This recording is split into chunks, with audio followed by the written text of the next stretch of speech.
15 நாள் தான் டைம். அதிரடியாக கைதாகும் செந்தில் பாலாஜி. சிஎம் விஜய் அதிரடி உத்தரவு. கடந்த வருடம் செப்டம்பர் 27ஆம் தேதி யாரும் அவ்வளவு எளிதாக மறந்து கடந்து செல்ல முடியாது.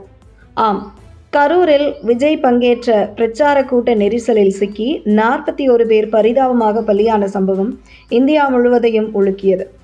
அந்த நிகழ்வுக்கு விஜய்தான் காரணம் என்கிற ஒரு தோற்றத்தை உருவாக்க முயற்சித்து, அத்துடன் விஜய் அரசியலை முடிவுக்கு கொண்டு வந்துவிட வேண்டும் என்கிற திமுகவின் முயற்சியை உடைத்தெறிந்து முதல்வராக அமர்ந்திருக்கிறார் விஜய். ஆனால் கரூர் சம்பவத்தில் உயிரிழந்த குடும்பத்தினரை விஜய் இதுவரை நேரில் சென்று சந்திக்கவில்லை என்கிற ஒரு விமர்சனம் தற்பொழுது வரை இருந்து வரும் நிலையில், அதற்கு முற்றுப்புள்ளி வைக்கும் விதமாக இம்மாதம் 15ஆம் தேதிக்குள் கரூர் செல்ல இருக்கும் முதல்வர் விஜய் அங்கே கடந்த வருடம் கூட்ட நெரிசலில் சிக்கி உயிரிழந்த குடும்பத்தாரை சந்தித்து ஆறுதல் தெரிவிக்க இருப்பதாக தகவல் வெளியாகியிருக்கிறது. இந்த நிலையில் கரூர் சம்பவத்திற்கு முக்கிய காரணம் அப்போதைய திமுக ஆட்சி போதிய பாதுகாப்பு வழங்கப்படவில்லை என்றும், மேலும் சம்பவம் நடந்த சில மணி நேரங்களில் அமைச்சர்கள் மற்றும் முதல்வர் மருத்துவமனை வருகை, அவசரமாக உடல் அடக்கம் செய்யப்பட்டது என பல்வேறு சந்தேகங்கள் அப்போதைய திமுக அரசு மீது இருந்தது. சமீபத்தில் அமைச்சர் ஆதவ் அர்ஜுனா ஒரு நிகழ்வு ஒன்றில் பேசுகையில், கரூர் கணக்கு ஒன்று இருக்கு, அதை முடிக்காமல் விடமாட்டோம் என தெரிவித்திருந்தார்.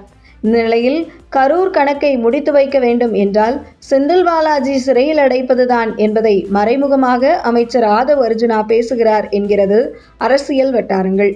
அதே நேரத்தில் கரூரில் பாதிக்கப்பட்ட குடும்ப உறுப்பினர்களை சந்திக்க செல்ல இருக்கும் முதல்வர் தான் கரூர் செல்வதற்கு முன்பு செந்தில் பாலாஜி சிறையில் இருக்க வேண்டும் என உத்தரவிட்டிருப்பதாக தகவல் வெளியாகியுள்ளது.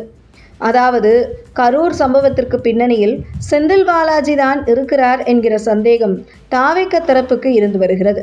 அந்த வகையில் கரூர் கணக்கை முடித்து வைக்க செந்தில் பாலாஜியை கைது செய்ய ஆயத்தமாகி வருகிறது தாவேக அரசு.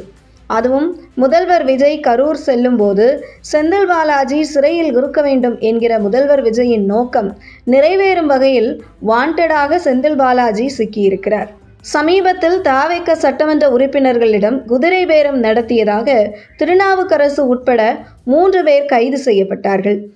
இதில் செந்தில் பாலாஜி சகோதரர் அசோக் ஆகியோர் சம்பந்தப்பட்டிருப்பதாக, அவர்கள் மீதும் வழக்கு பதிவு செய்யப்பட்டுள்ளதாக கூறப்படுகிறது.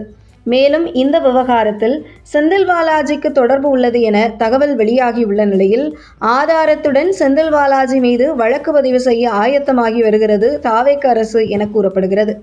இந்த நிலையில் கடந்த முறை செந்தில் பாலாஜி கைது செய்யும் போதும் திமுக ஆட்சியில் இருந்தது.